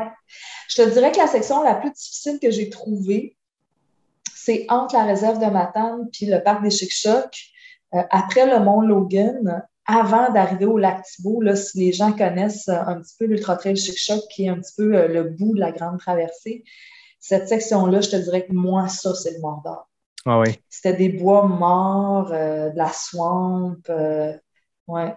Ça, j'avais vraiment l'impression d'être dans le Mordor, là, en fait. Plus que la réserve de Matane avec ses fougères, là, tu sais. Ah oui. C'était pas vert, là, c'est comme s'il y avait eu un feu de forêt où la OK. végétation était toute mangée par tu sais, les sapins étaient tous secs, tous morts, c'était de la boîte à terre. Ça, c'était compliqué. Ouais. Ça, c'est le Mordor. Mais c'est ça, fait qu'arriver à la mer, ça donne un deuxième souffle, évidemment. Ouais, vraiment. Puis là, ben, tu essayes entre mer et terre jusqu'au parc Forillon. Évidemment, le parc Forillon, c'était magique. Encore là, je riais parce que quand j'ai terminé la journée avant le parc Forillon, qui était l'avant-dernière journée, je pense qu'il y a une story là-dessus. Là, Caroline avait posté, je te jure, ma jambe, elle pliait même plus. Là. Tu te demandes, à tous les soirs, je me demandais, vas-tu repartir demain matin? Elle repartait tout le temps le lendemain matin, ça c'était sûr. Puis, j'ai commencé le parc Forion le lendemain matin. Fait que, il y a une chose qui était sûre, c'est que la jambe allait repartir. Combien de temps elle allait tenir, je ne sais pas. Je ne savais pas. C'était ma donnée variable la journée. Puis, j'étais vraiment là, je remerciais l'univers parce que je sentais rien. Oh. Elle m'a comme laissé tranquille pendant le parc Forion. J'ai commencé à la sentir à peu près les 17 derniers kilomètres, mais tu sais, rendu là, t'en as comme on sent dans un ultra 60 dans les endure, jambes. Fait que 17 de plus ou de moins rendu là, je suppose que tu avais l'objectif, tu peux quasiment le voir. Tu vois pas tant que ça, en fait. Non? Jusqu'à la fin, oui, non, parce que c'est quand même, tu n'as pas tant de dénivelé vers la fin, puis tu es dans la forêt, mais oui. Par contre, tu perçois la mer de chaque côté parce que tu es dans une pointe, mais tu ne vois pas nécessairement le bout, mais tu perçois la mer de chaque côté. Fait que c'est ça. Ça a été quelque chose, en fait, d'arriver à la balise 0. Ouais, c'était quoi ton sentiment, ce dernier stretch-là, ce dernier effort-là, quand tu t'es mis à voir la mer à droite, à gauche, tu sais que c'est synonyme de la fin. Comment j'avançais, là. Tu arrives sur cette pointe-là. C'est un peu mitigé. Tu sais, je suis un petit peu dure des fois avec moi-même. Bien que je ne suis pas une coureuse élite, j'aime bien m'appliquer dans la performance que je peux donner. J'étais un peu déçue d'avoir pris 2 jours de plus. Donc, au final, j'avais planifié 9. J'ai pris 11. En fait, 11 heures, 8 heures et 15 minutes. 11 jours, 8 heures et 15 minutes. J'étais un petit peu déçue. J'avais cette petite brume-là dans ma tête. Mais la raison me dit que... Et Mathieu m'a dit, Anne, c'est pas grave si tu prends plus de temps. Mon coach m'a dit, Anne, c'est pas grave si tu prends plus de temps. Là, fait que je pense que c'était de l'accomplir, c'était de le finir qui était important. C'était ça le why du début. C'est ça, si tu réécoutes l'épisode qu'on a enregistré ensemble, Anne, 2 mois avant son projet, 1 mois et demi avant son projet, disait exactement ce que Mathieu et ton coach te dit. C'était ça ton message. Puis je comprends, tu arrives là avec un objectif, tu es une compétitrice dans l'âme, tu as gagné des courses, tu as fighté. Je comprends, mais tu disais exactement la même chose il y a 2 mois quand on s'est parlé, de dire le temps, je m'en fous. Puis tu sembles avoir réussi ton objectif de vivre une expérience. Il fallait l'avoir setupé ça avant dans sa tête. Il y a quelqu'un qui est venu me rejoindre, une fille qui a suivi la course, elle est venue me voir à l'arrivée. Elle disait, tu as dû aller piger profondément à l'intérieur de toi. Rationnellement, la réponse est non. Non, je ne suis pas allée piger à l'intérieur, profondément à l'intérieur de moi, parce que ça veut dire que tu ne t'es pas préparé. Mm-hmm. Moi, j'avais préparé mon kit d'outils. Il y a plein d'affaires que je n'avais pas planifiées. Mais je m'étais fait un kit d'outils. Fait que quand les choses arrivaient, je sortais, j'étais prête. Ah, OK, ben il y a ça. Wouh! Excusez l'expression. Quand j'avais un imprévu, je disais, ben ouais, ça me fait chier, je l'avoue. J'aimerais ça qu'il n'y ait pas de soleil aujourd'hui. Mais c'est ça qui est ça. Alors voilà, je pogne ma persévérance, puis j'avance. Je pogne mon dragon, phénix, caribou, puis j'avance. Puis j'avais déjà mon kit d'outils prêt. Fait que non, je suis pas allée piger, j'ai juste ramassé dans le kit d'outils, puis j'ai sorti mes outils. C'était ça un peu le but dans ta préparation? Ben oui. J'ai l'impression d'aller ça peut avoir confronter... l'air un peu prétentieux de dire ça, mais je pense que pour réussir une espèce d'aventure de même, tu n'as pas le choix d'en préparer, autant physique, logistique que mental. Mais je pense pas que c'est prétentieux parce que tu es très authentique dans ta façon d'expliquer que tu es allé dans des limites que tu n'avais peut-être jamais atteintes. Tu es allé creuser profond, c'est l'expression qu'on entend souvent, mais tu es allé chercher dans ce coffre à outils-là des éléments qui tu avais prévu ça. Tu avais un plan, mettons, on parle en manière corporative, tu avais ton plan de gestion de crise de prêt. Tu étais prête à toutes les crises. Tu sais, quand dans la vie, on prépare un plan de gestion de crise, on prévoit des scénarios possibles. Il pourrait se passer ça, ça, ça. Qu'est-ce qu'on fait si ça arrive? On n'applique jamais le plan à la lettre comme il était prévu, Mais juste le fait de se dire que ça peut arriver, puis juste le fait de réfléchir que, OK, peut-être que j'ai à ressortir ce scénario-là puis de l'adapter un peu, mais je l'y avais pensé. Tu ne sembles pas avoir été surprise par une intempérie, par un changement. Non. Tu t'es adapté. Tout le temps. Écoute, même je me suis fait un espèce de bandage à un moment donné. J'ai réalisé que ma jambe elle pliait quand je pesais à une place. Là, il ne faut pas que Blaise Dubois regarde ce bandage-là. Là. Ça fait. Je me suis dit, admettons que je prends une boule de tape, là. Je me la rentre dans la cuisse puis je me tape ça. La jambe, elle va plier. Ben, tu sais quoi? Ça a marché 25 km. Ça a super bien fonctionné. 25 km. J'ai fini ma journée sans problème. 25 km. Bon, c'était pas kosher, là. Mais je me suis dit, fais ça, essaye-les, mais fais attention, tu es en train de créer d'autres choses là, avec ça. T'sais. Mais j'essayais. Fallait essayer. Sinon, jusqu'à temps. Ça, par contre, j'ai été quand même sécuritaire. À un moment donné, je suis arrivée à la balise 60. Je terminais cette journée-là à la balise 72. Non, je suis arrivée à la balise 72. Je terminais à la balise. Attends un petit peu, là, tu vois, je suis déjà mêlée dans mes balises. Pourtant, c'était tellement clair, les balises. J'étais à la balise 60, puis il me restait 13 balises à 13 km. J'arrive au ravito et je dis aux filles, les filles, si on veut finir la journée, et on n'a pas le choix de finir la journée, ça me prend quelqu'un avec moi. Parce que honnêtement, c'est dangereux la manière que je descends les côtes avec mes bâtons puis tout, là. Je me plante, c'est fini. Ben oui. Ça s'arrêtera là. Là, les filles n'avaient pas l'air de comprendre trop mon discours, tu sais, mais ils écoutent. Et là, tu sais, dans les bloopers, Caroline a perdu ses souliers de course. Mais non. Mais oui! Fait que là, on a perdu plein d'affaires. Tu sais, je te parle pas des flat tires, des windshields, de la vanne qui a explosé, les armoires de la vanne, là, tu sais, on pourra revenir sur ces bloopers. Mais, fait que là, Caro a perdu ses souliers, elle pogne les souliers à René Claude. Tu sais, moi, René Claude, j'ai fourni des souliers. North Face, il a donné des souliers de course, fait qu'elle a des souliers de course, 2 grandeurs trop grandes. Caroline a mis ça dans ses pieds, elle dit, de toute façon, elle avance tellement pas vite, je vais être capable d'avancer.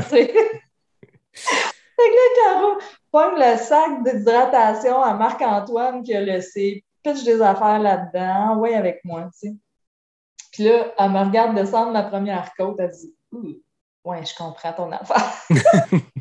Quand elle l'a vu, elle a compris pourquoi tu voulais du sport. C'est comme un peu casse-cou, là. Hein? Je dis, ben, c'est pour ça qu'à 2, ça va aller mieux, tu sais. Fait qu'on a réussi à terminer la journée, tu sais, comme ça.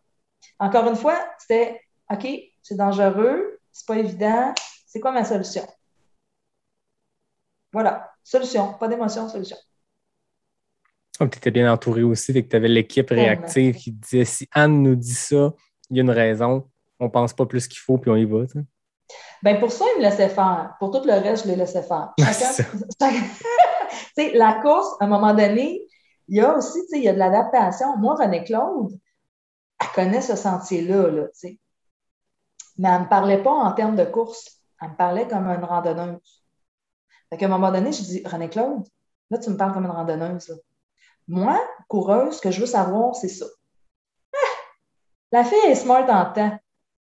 Ni une ni deux, à catch up attendre. Le lendemain matin, là, quand je dis hey, telle affaire, c'est quoi ça? Ça, c'est ça, tu as besoin de savoir ça, tu as besoin de savoir ça. Elle avait compris ce que j'avais besoin de savoir pour avancer. Puis savoir où je m'en allais. Tu veux ça dans ton équipe quand tu fais du supporter, là? Ben oui. Ouais. Tu avais bâti ton équipe en pensant qu'ils allaient être bons, en pensant qu'ils allaient avoir chacun leur rôle. Et à t'écouter, j'ai l'impression que c'était vraiment les bonnes personnes pour là. Tu avais les bonnes compétences dans ces 3-4 personnes-là pour t'entourer de la meilleure façon possible. Même eux, ça, là, c'était un réconfort. Ça a été un bonheur de le constater, pardon. J'avais Caroline, j'avais René-Claude Bastien, puis j'avais Thomas Lufgren, en tout cas, il est allemand, j'ai de la misère à dire son nom de famille, qui était comme notre chauffeur de van, l'expert véhicule, si tu veux. Là. Thomas, on ne le connaissait pas. Mais même René-Claude puis Caroline ne se connaissaient pas. Mais chaque personne avait été choisie minutieusement. Moi, là, ce qui m'a fait le plus plaisir, c'est de regarder ces trois-là devenir une équipe. Même pas, je vais l'amener à un autre niveau, ils sont devenus un équipage. C'était tellement beau de les voir aller, là. Je capotais. Synergie totale. Les avoir filmés dans leur travail d'équipe, tu t'en vas en corporatif puis tu présentes ça comme vous voulez voir c'est quoi de la synergie. Regardez ça. La chimie opérée. C'était incroyable. Puis c'est devenu des amis. Tu sais, le lien est devenu fort, là. C'est plus juste un lien d'opération, d'exécution d'une tâche. C'est devenu amical. C'est devenu de cœur. Ben, ça ne peut pas faire autrement d'être aussi intensément avec les mêmes personnes. Je fais beaucoup de parallèles avec l'histoire de Mathieu parce que je l'ai reçu comme toi quelques semaines après. Je connais Nico, j'étais là à la première du film Confiné. Puis juste voir Nico qui était avec Jérôme, la synergie, tu as l'impression que c'est deux vieux frères qui se connaissent depuis 30 ans parce qu'ils ont vécu de quoi sur ces sentiers-là que Jérôme a magnifiquement mis en film, mais qui ne sera jamais à la hauteur. Tu sais, dans la vie, tu arrives sur un point de vue. Tu peux avoir le meilleur photographe au monde. Ça ne sera jamais du niveau 2. Puis je ne veux pas dire que le documentaire de Caroline ne sera pas au niveau. Il va être exceptionnel, j'ai hâte de le voir. Mais j'ai l'impression que le fallait être là. Le fallait être là va toujours être plus fort que n'importe quel documentaire du meilleur scénariste au monde, le meilleur réalisateur, le meilleur documentariste. Le meilleur photographe ne rendra jamais le fallait être là. Puis j'ai l'impression que quand tu as vécu ce fallait être là avec des gens, ça crée quelque chose de fort qui, ce souvenir-là, ce moment-là ne vit que dans la tête de ces gens-là qui étaient là à ce moment-là. Hey, tout à fait. Mais le documentaire, il ne met pas l'emphase justement sur la création du relationship. C'est pas le but du documentaire. Mais le fallait être là, ça, c'est sûr. Je suis tellement d'accord avec toi que quand même que je vous raconterai tous nos bloopers. Ben, fallait être là. On est preneurs quand même de quelques-uns, là. Oh, vous êtes preneurs, OK. Écoute, je ne peux passer sous silence à Lac aux Américains, dans le parc des Chic-Chocs. On est là, on a notre campement de base là pour la nuit avant de repartir pour Xalibu. Puis moi, j'étais en train de m'étirer sur mon petit tapis de yoga. Puis là, j'ai Maf Maf, c'est mon docteur, là. Maf qui, je sais pas trop, me faisait un massage de pied ou je sais pas trop, là, qui essaye de me gosser quelque chose pour que je me sente bien. Puis là, le crew, là, ça court tout partout. C'est comme, qu'est-ce qu'ils ont à courir tout partout? Puis là, ça va à guérir, puis comme à côté de la toilette, puis ça revient, puis là, ça fouille d'un coffre, puis ça sort des bâtons de marche. Là, c'est comme, qu'est-ce qui se passe? Moi, je dis à Maf, il a échappé quelque chose dans la toilette, c'est sûr. C'est sûr qu'il a échappé quelque chose dans la toilette. Fait que, évidemment, mais oui, il avait échappé quelque chose dans la toilette sèche qui était à côté de la guérite, tu sais, mais le quelque chose, c'est ça qui est important de savoir, c'est que c'était les clés. Fait que t'as pas le choix. Mais là, entre-temps, quand Caroline est revenue, vous dire, hey gang, faut aller chercher, faut aller comme pêcher dans la toilette, là. Là, il y a un petit gars qui voulait aller aux toilettes. Fait que là, t'as René-Claude qui essaie d'expliquer à la mère, vous pouvez pas aller aux toilettes. Là, t'as Thomas qui est penché, tu sais, le bras jusqu'à l'épaule. Ah, écoute, c'était épique. C'est ça. Là, je te raconte pas la crevaison de mon auto parce qu'ils ont été tellement bons, j'ai rien vu aller. Ils ont envoyé... Écoute, mon auto a fait une crevaison parce que mon auto, c'est l'auto de production à Caroline. On l'avait transformé en char de production. J'ai quand même un auto 4x4, mais comme on l'a dit, la réserve de Matane, c'est pas piquer des verres en termes de route. Alors, crevaison, puis là, c'est le branle-bas de combat pour pas que je m'en rende compte, tu sais. J'ai rien vu aller. Ils m'ont caché ça jusqu'à la fin. Les windshields pétés, caché ça jusqu'à la fin. Écoute, incroyable. Ils ont dit, si t'as eu mal à ta jambe, ton char aussi a eu mal. Eux, t'es comme le paratonnerre, tu sais, autour de toi, d'essayer de te cacher Ouais, les c'est éléments ça, tu sais. externes qui auraient pu Ouais. te stresser dans le sentier, puis de... Ben, c'est un peu ça leur rôle. Tu sais, un crew, c'est un peu ça son rôle aussi, c'est de te mettre dans le meilleur contexte possible, puis si ça veut dire te cacher des petites affaires qu'on te dira plus tard, ben, il faut ce qu'il faut. Pourquoi pas, tu sais. Il y a comme une journée, l'avant-dernière journée, il a vanté, là, comme tu peux pas t'imaginer. Moi, j'étais sur le... il y a 2 sections de 5 kilomètres à faire dans le galet sur le bord de la plage, OK? Et je tombe, tu sais, le vent me poussait tellement que c'était fort. Mais les filles, là, écoute, il nous manque des couvercles, on a perdu le tapis, tout volait au vent, tu peux rien ouvrir, tu peux pas toucher à rien, tout partait au vent, tu sais. On a perdu plein d'affaires au vent. Donc, les espadrilles de Caroline. Ouais, eux autres, tu sais, on les a laissés sur le bord dans une halte routière, en fait, je pense. Ouais. Ah, ça a peut-être fait des heureux. Peut-être. S'ils savaient que c'était les espadrilles de Peut-être de Caroline Caroline, Côté, hey, ils les encadreraient, ils les vendraient sur le marché, tu sais. Ouais. quand tu es Fait arrivé que, au parc de Forillon, ouais. à la toute fin, c'était quoi la... Tu sais, je suppose que ce genre de ligne d'arrivée-là, on s'imagine tout le long parce que c'est un peu ça l'objectif. Tu devais le visualiser depuis des semaines, des mois, des jours, peu importe. Puis souvent, ce qui se passe concrètement pour vrai n'est pas tout à fait ce qu'on s'imaginait pour plein de raisons.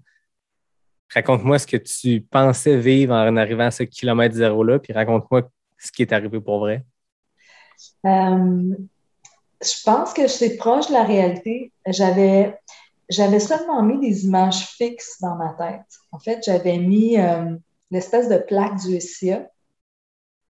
J'avais mis ça, puis j'avais mis serrer mes amis dans mes bras.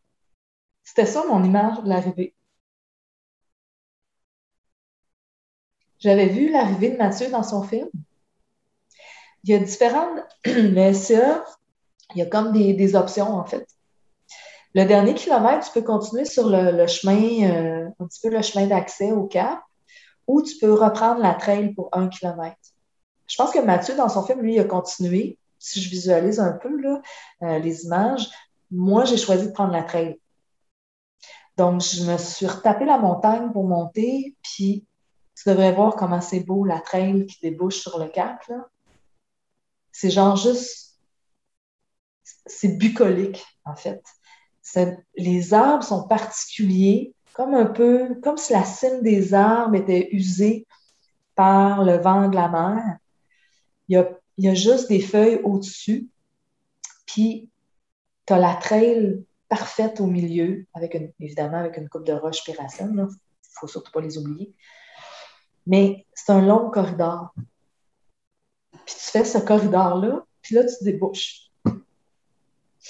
C'est vraiment... Moi, j'avais le soleil, évidemment. Le soleil m'attendait Qui était un toujours. partenaire du début Il à était la un fin partenaire quasiment. tellement fidèle. Euh, la première chose que je suis allée, je cherchais cette plaque-là, en fait, que j'avais visualisée. Je voulais vraiment aller toucher à la plaque. Puis là, j'ai vu la balise 0. Je me suis arrêtée dans la balise 0, tu sais, mais c'était ça. J'avais juste le goût d'enlever mon sac d'hydratation puis d'être légère, tu sais. J'ai vécu ce sac d'hydratation-là pendant... Vous avez fusionné pendant ces 10 jours-là. Ouais. Tu sais, même à un moment donné, Caro, elle m'avait dit, tu sais, je vais porter tes bâtons. Hein. Je voulais même pas qu'elle porte mes bâtons parce que, tu sais, même si je les utilisais pas, ils étaient dans ma main, puis ils faisaient partie de l'équilibre, tu sais. J'étais pas capable de les lâcher. C'était comme ta perche, là, tu sais, les équilibristes qui traversent leur Ouais, ligne, ils ont besoin de leur grosse perche qui les maintient à flot. ouais. Mon Dieu, tu me fais revivre ça, toi? Je m'en excuse. Mais c'est le fun de le vivre à travers ton récit. On peut se l'imaginer. Puis ton équipe était là qui t'attendait. Puis C'était vraiment cool, tu sais, les filles. Thomas, évidemment, ce qu'il faut comprendre quand on fait ça en supporter, c'est qu'on mobilise des gens. Puis les gens, ben, ils ont un temps limité. Là. Tu connais-tu beaucoup de gens qui prennent 2 semaines de vacances à leurs frais pour toi-même? Là? C'est pas nécessairement évident. Mon Dieu, chez les équipés.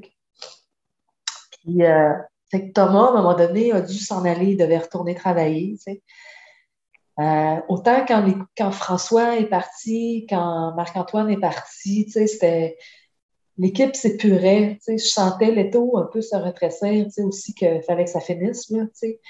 Mais la fin avec Caroline et René-Claude, c'était très significatif pour moi parce que Caribou, à la base, c'était nous trois. Mm-hmm. Puis, on était super contentes. On a plein de photos ensemble. Tu sais, il y a plein de posts. Tu peux pas tout poster d'une shot, là.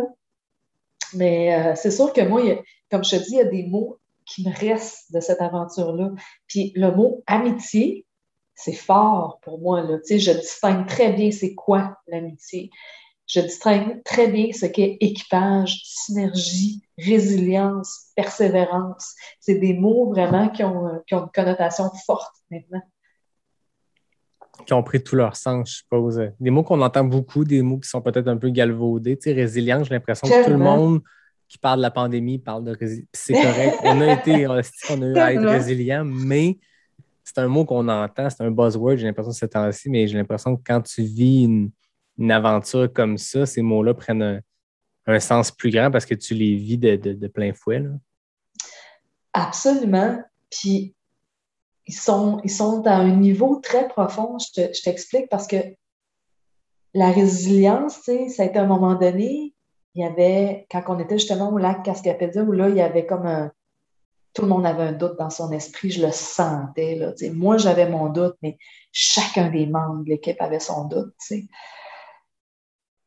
Puis là, je me suis mis à penser à ma famille. Puis j'ai eu le cœur là, qui a tordu 10 tours. Les larmes sont montées.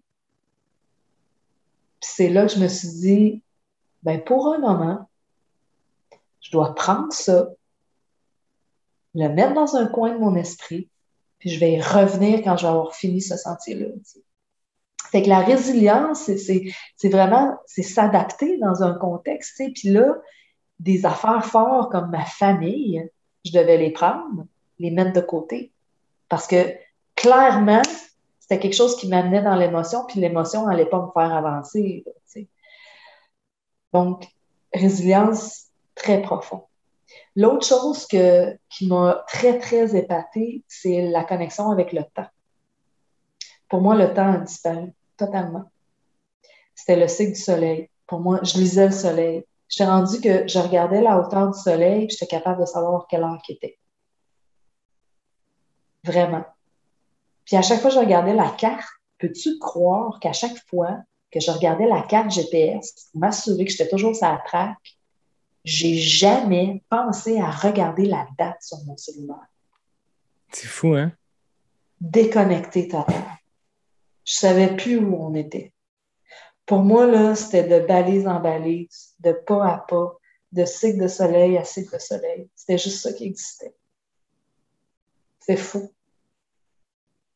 En même temps, je pense qu'une aventure comme ça, faut te placer dans cette espèce d'état d'isolement-là pour justement, ça te prend tout ton petit change pour te rendre à la balise suivante. Fait que ton cerveau n'a pas le temps de se rendre puis de se stresser par rapport à la date puis l'heure puis tout ça.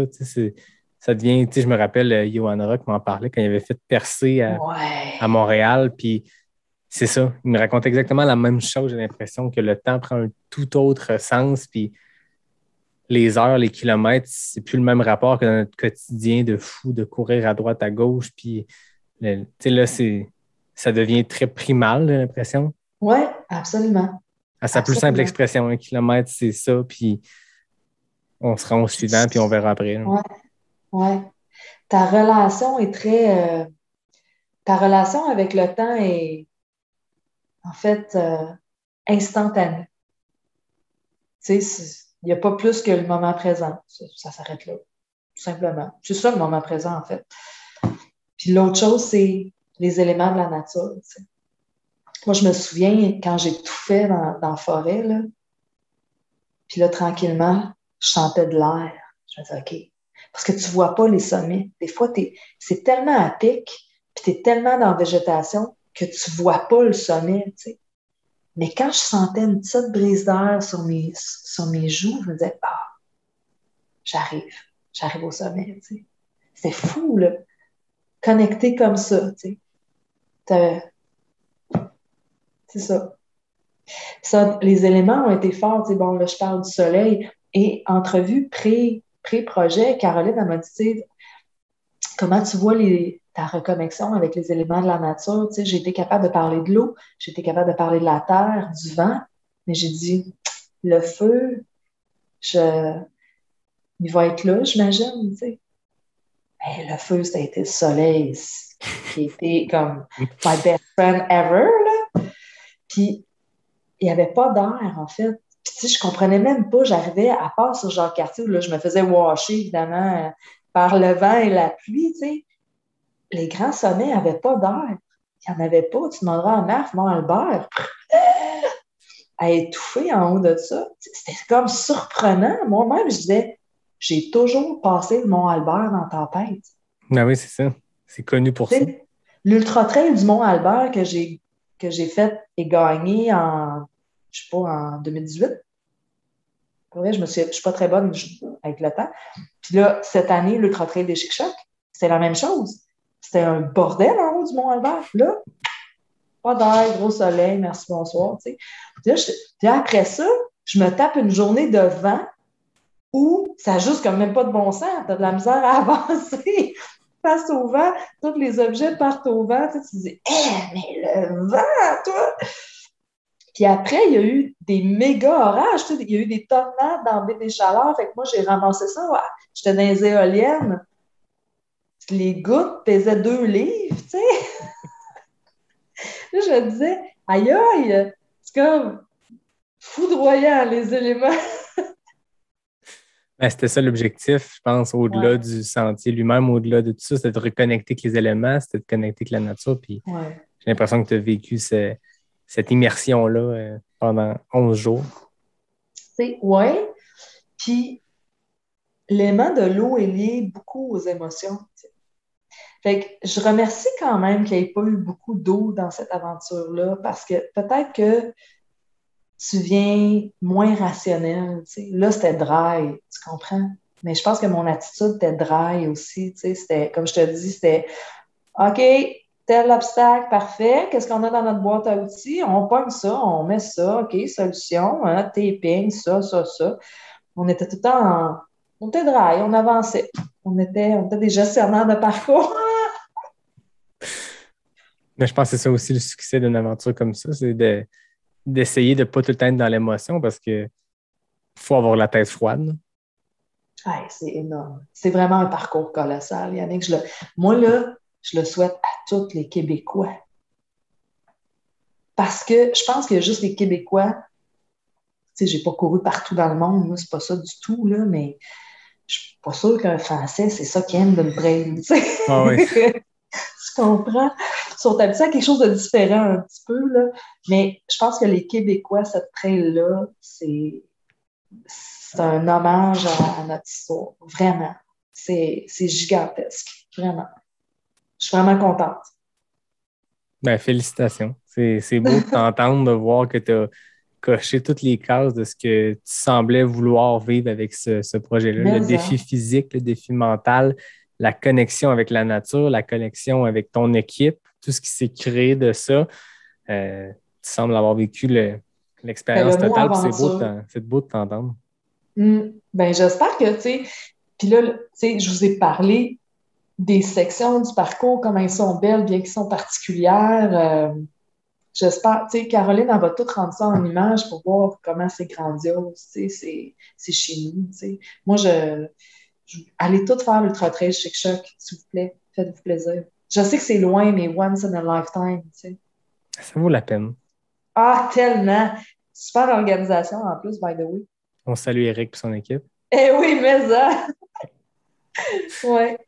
Fait que c'est ça. Puis après, je suis sur Google puis je suis en train de créer une autre aventure. Ah ouais? Ça n'a pas Ben été long? oui. Non. Non. Ah, ben on va suivre ça. C'est beau de voir que tu es déjà tout de suite dans le feu, dans l'action, de te dire OK, ça c'est fait, on a vécu quelque chose, c'est quoi la prochaine? C'est rare d'habitude, on entend qu'il y a, il y a un besoin de pause, il y a un besoin de tranquillité avant de repartir. Là, tu es déjà dans le next. Je trouve ça tellement incroyable de tout avoir vécu ça, autant l'adversité que les moments d'euphorie.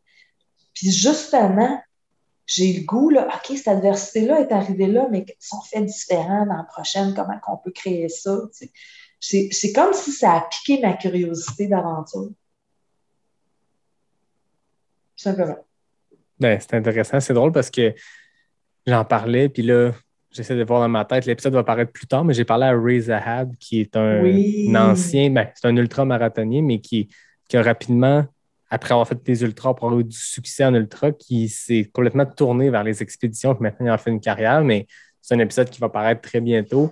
Puis il me racontait un peu ça aussi, tu sais, qui faisait des ultras, qui a fait des courses, qui a eu du fun là-dedans, mais quand il a découvert tout ce qu'une expédition, tout ce qu'une aventure amène, c'est exponentiel. Je pense que ce qu'on vit dans un ultra, c'est intense énormément, mais là, c'est réparti sur beaucoup plus long, mais c'est pas moins intense pour autant. Non? Ben, c'est comme si tu prends le chiffre 10, tu sais, des formations professionnelles, là. 10 étant intense. Tu fais une course, c'est 10, tu sais.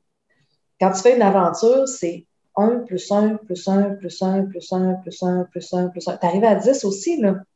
C'est juste que tu les additionnes. C'est le même niveau d'intensité, mais ça dure plus longtemps. Puis là, on pourrait mettre même un facteur exponentiel à cause que ça dure plus longtemps. Ben, c'est ça. Fait que finalement, c'est 10 à la 2, tu sais. Ça en dit long sur l'intensité de tout ça. Puis, je pense que quand on aime ça, l'aventure, puis c'est nouveau pour moi dans l'aventure, mais pas nouveau dans ma vie, étant donné que, tu sais, je gère des projets et tout ça. Mais il faut aimer être un peu gestionnaire de projet, tu sais. Il faut avoir cette caractéristique-là pour vouloir partir à l'aventure. Ben oui, ben, ça donne le goût. Ça donne, tu le transmets extrêmement bien. Puis c'est le fun d'avoir ces réactions-là à chaud comme ça, quand c'est encore frais en tête, quand c'est encore récent. Ben oui. Ben, j'ai eu peu de temps, en fait, pour le vivre en revenant parce que c'était... comme j'ai pris 2 jours de plus, j'étais arrivée 2 jours en retard sur mon planning familial.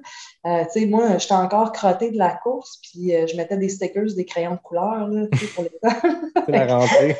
C'était la rentrée scolaire, tu sais. Mon chum, il n'avait pas eu le temps de rien faire. Tu sais, c'est bien correct, là. Lui, il s'est tout occupé de la maisonnée pendant que je n'étais pas là. Fait que, tu sais, il y a des choses qu'il n'a pas eu le temps de faire. Fait que, tu sais, moi, je me suis assise en indien dans la salle familiale, je me suis mis à coller des stickers, je suis un liard, tu sais. C'est ça la résilience, c'est dit, ben, je prendrai ma douche plus tard. Ben oui. Who cares? Puis, fait que j'ai pas eu, en fait, puis après ça, mes 600 courriels de travail, j'ai pas eu le temps d'embrayer beaucoup sur la réalisation de mon projet. T'sais. Mais ça s'en vient, tu sais, là, Caroline m'envoie des photos, là, je me mets à pleurer. Tu vas comme le vivre, ton rush d'après-course ou ton espèce de boost d'émotion à petite échelle, peut-être un peu à l'image de ce que tu viens de dire par rapport au 10 versus le 1 plus 1 plus 1, mais tu vas comme vivre ton après-course par bridge, je suppose, les photos, mais après ça, ça va être les premières versions du documentaire. Tu vas te replonger là-dedans, tu sais.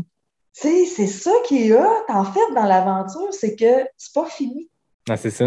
En fait, c'est comme ça commence, là, tu sais, Caroline, elle commence à tout faire le ménage là-dedans, puis elle a un storyline, tu sais, on court ensemble, on se parlait du storyline, c'est super beau. Elle a très bien compris qui j'étais. Fait que, ouais, c'est une autre aventure, là, cette histoire de documentaire-là. J'ai hâte. On a très hâte de le voir.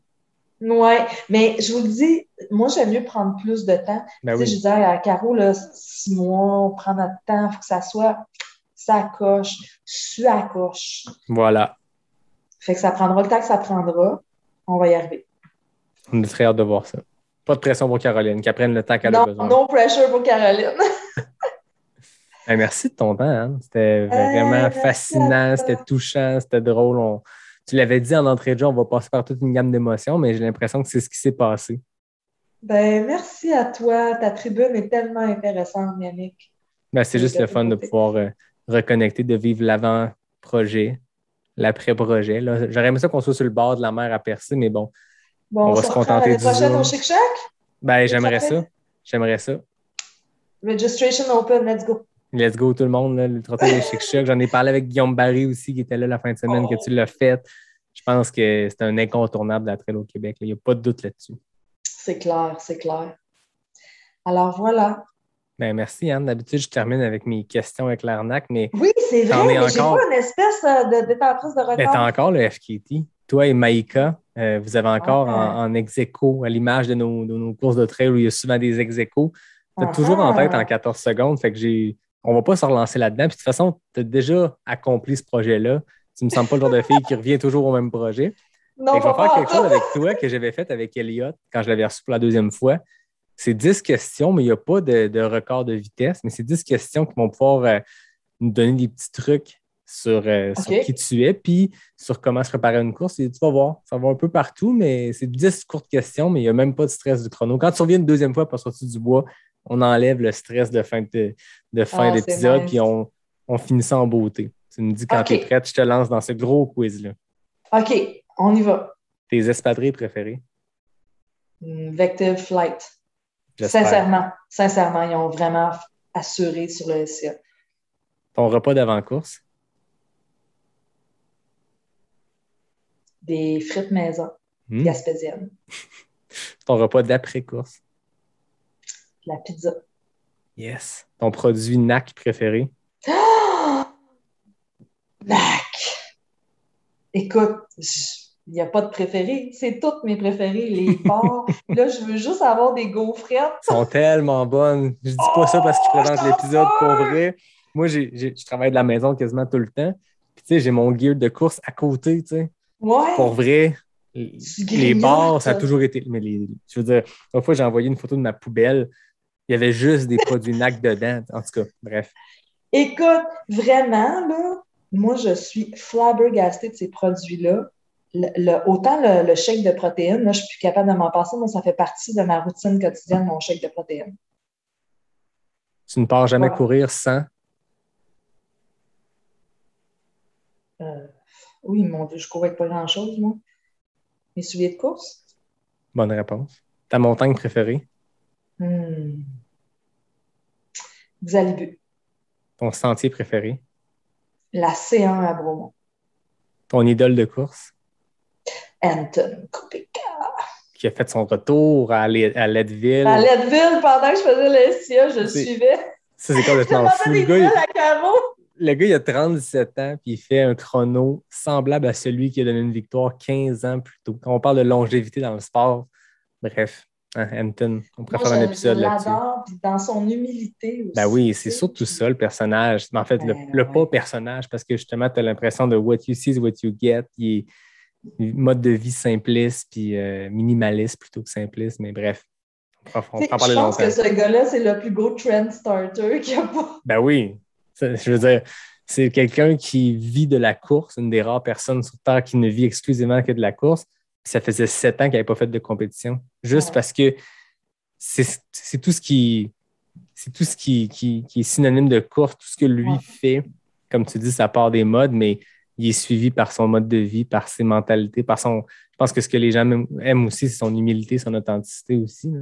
Quand il était blessé, il Absolument. documentait autant ses récupérations de blessures que ses victoires. Bref. Ouais, Mm. vraiment. Donc, c'est mon idole de course. Ta plus grande Mais fierté? attends, François Daen est fort aussi. Tu sais, j'aime Oui, beaucoup François Daen. oui, effectivement. Ta plus grande fierté? Je dirais que ma plus grande fierté, c'est de mener de front une vie multiple. C'est d'avoir une carrière professionnelle, d'avoir une vie familiale, mais aussi d'avoir un côté aventurière. Je pense que ça, c'est ma plus grande fierté. Et finalement, ta course bucket list? La Western States! Yeah! C'était pas celle-là avant, c'est devenu celle-là. Mais j'avoue, tu sais, puis je sais pas si, avec tout ce qui se passe là, dans le monde du trail, peut-être j'aurais pas la chance de le faire, mais c'est ma course bucket list. J'ai l'impression que la Western States ne faut pas prendre par la vague de ce qui se passe en ce moment, puis sont tellement authentiques puis ancrés. Tu sais, c'est le premier 100 000 au monde. Il n'y a aucune chance qu'ils embarquent là-dedans. En fait, je pense au contraire. Bref, il y a aussi un épisode à apparaître très bientôt où j'entre en détail dans toute cette annonce-là. Puis en fin de semaine, je faisais du bénévolat autour du Cap Tourmente. Je n'ai parlé pendant 20 minutes avec Jean Forti dans un ravito pendant qu'on attendait les coureurs, puis d'avoir son avis de directeur de course, d'organisateur là-dedans. Puis tu sais, ça va chambouler le monde de la trail, positivement ou négativement. Je pense pas négativement. Bref, il y a tout ça. Mais je pense que la Western States ressort très gagnante parce qu'eux, ils ont fini par twister ça à leur avantage. Puis au lieu de dire, nous, on embarque dans la game puis on devient une Western States qui est une course qualificative, ils ont fait, hey, nous, on a des courses Golden Ticket aux États-Unis. L'UTMB, ça vous tente de devenir une Golden Ticket. Puis aujourd'hui, ben, ça fait que Mathieu Blanchard va aller faire la Western States l'an prochain parce qu'avec sa 3e place, avec un coureur qui a décidé de ne pas prendre son Golden Ticket, ben, l'UTMB devient une espèce de course de la Western States. Fait que j'ai l'impression qu'eux autres, ils ont bien joué leur carte puis ils ont tourné ça à leur avantage. Puis bref, à suivre. Mais j'ai l'impression que la Western States est tellement ancrée dans la culture américaine de trail qu'ils vont faire leurs petites affaires, ils vont faire cavalier seul dans leur coin. L'UTMB veulent des grosses courses à 1000 coureurs. En fait, ils n'ont pas besoin de plus. Mais non, ils ont déjà le statut des Jeux olympiques ils veulent de la trail. Ben oui, ils veulent leur nombre de coureurs, ils n'en veulent pas plus. Une fois que tu ne veux pas plus de coureurs, tu gardes ton processus en place. Ils ne peuvent pas plus de toute façon. Ils passent dans les parcs nationaux, ils ont des restrictions. Fait que l'UTMB, là, ce qu'ils vont essayer d'aller chercher comme course, là, c'est des courses à 1000 coureurs sur le départ. Ça ne les intéresse pas, 350 coureurs puis des ravitaux dans la garnotte. Ils veulent. Puis c'est correct aussi, ils veulent recréer ce que l'UTMB crée à Chamonix, un événement. La Western, la Hard Rock, il n'y a pas de chance que ça rentre dans ce bateau-là. Même pas Leadville. Là. Mais non. Leadville, là, c'est une rue de 250 mètres de long. Là. C'est ça. Une rue, il n'y a rien aux alentours. Là, tu ne peux pas accueillir 2000 coureurs là-dedans. Là. Mais non. Il n'y a pas d'hôtel, il n'y a rien. Fait que, moi, je pense que ces courses-là, ils vont rester. Mais c'est ça qui fait la beauté de ces courses-là. En fait. Ben oui, exact. Ils n'ont pas vendu leur âme au diable, là, ils vont rester qui ils sont. Puis, ouais. Ben, je te la souhaite, la Western States. Ah, merci! Bon, ben, je pense qu'on a fait le tour. On est rendu, on est parti sur notre bulle éditoriale sur l'UTMB de la Western States. Mais merci beaucoup de ton temps. Merci d'avoir pris le temps dans ton horaire chargé de venir jaser de ton aventure. C'était le fun de le vivre à travers toi. T'es vraiment génial. Merci beaucoup pour pas sortir du bois. Ben, merci à toi. Merci à David Hébert qui signe le design graphique. Merci à Fred Desroches pour le thème musical. Merci à NAC. On a vanté leurs produits tantôt. Hein, fait que c'est vrai. Ils sont impliqués dans leur communauté. Ils ont des valeurs à la bonne place puis ils font des maudits bons produits. Fait que je les remercie. Écoute, on devrait faire un post avec un petit slogan « Tested NAC ». Oui, c'est ça. Juste chercher notre 30 secondes de code de tantôt quand on en parlait et faire rouler ça partout. Ouais. Ben, merci tout le monde, puis je vous dis à la semaine prochaine pour un prochain épisode de Pas sorti du bois, le podcast 100% Trail.